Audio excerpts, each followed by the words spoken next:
ಪ್ರಸ್ತುತ ನಡೆಯುತ್ತಿರುವ ಆಸ್ಟ್ರೇಲಿಯಾ ಸರಣಿಯಲ್ಲಿ ಕಳಪೆ ಬ್ಯಾಟಿಂಗ್ನಿಂದಲೇ ಸುದ್ದಿಯಾಗಿದ್ದ ಕೆಎಲ್ ರಾಹುಲ್ ಈಗ ಒಳ್ಳೆಯ ವಿಷಯವೊಂದಕ್ಕೆ ಸುದ್ದಿಯಾಗ್ತಿದ್ದಾರೆ. ಅದ್ಭುತ ಕ್ಯಾಚ್ ಪಡೆದರೂ ಕ್ಯಾಚ್ ಹಿಡಿಯುವಾಗ ಚೆಂಡು ನೆಲಕ್ಕೆ ತಾಗಿದೆ ಎಂದು ಅಂಪೈರ್ಗೆ ಹೇಳುವ ಮೂಲಕ ಕ್ರೀಡಾ ಸ್ಫೂರ್ತಿಯನ್ನ ಮೆರೆದಿದ್ದಾರೆ.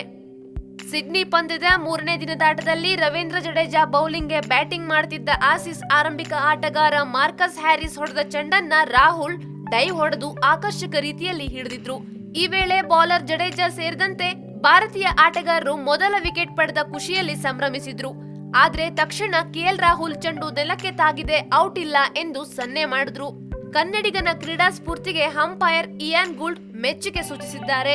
3ನೇ ದಿನದ ಅಂತ್ಯಕ್ಕೆ ಆಸ್ಟ್ರೇಲಿಯಾ 6 ವಿಕೆಟ್ ಕಳೆದುಕೊಂಡು 236 ರನ್ ಗಳಿಸಿದೆ. ಭಾರತ 386 ರನ್ಗಳ ಬೃಹತ್ ಮುನ್ನಡೆಯನ್ನ ಹೊಂದಿದೆ. ಆಸೀಸ್ ಪರ ಮಾರ್ಕಸ್ ಹ್ಯಾರಿಸ್ ಗರಿಷ್ಠ 79 ರನ್ ಗಳಿಸಿದ್ರೆ ಭಾರತದ ಕುಲ್ದೀಪ್ ಯಾದವ್ 3 ವಿಕೆಟ್ ಪಡೆದು ಮಿಂಚಿದ್ರು. ಎಷ್ಟೇ ಅವಕಾಶ ನೀಡಿದ್ರೂ ಎಡವುತ್ತಿರುವ ರಾಹುಲ್ ರನ್ನ ತಂಡದಿಂದ ಕೈ ಬಿಡಬೇಕು ಎಂಬ ಮಾತುಗಳು ಹೆಚ್ಚಾಗ್ತಿತ್ತು. ಇತ್ತೀಚೆಗಷ್ಟೇ ಸುನಿಲ್ ಗವಾಸ್ಕರ್ ಅವರು ಕೆಎಲ್ ರಾಹುಲ್ ರನ್ನ ತಂಡದಿಂದ ಕೈ ಬಿಡುವುದು ಸೂಕ್ತ ಅಂತ ಹೇಳಿದ್ರು. ಕೆಎಲ್ ರಾಹುಲ್ ಒಬ್ಬ ಅದ್ಭುತ ಆಟಗಾರ ಎಂಬ ಬಗ್ಗೆ 2 ಮಾತಿಲ್ಲ.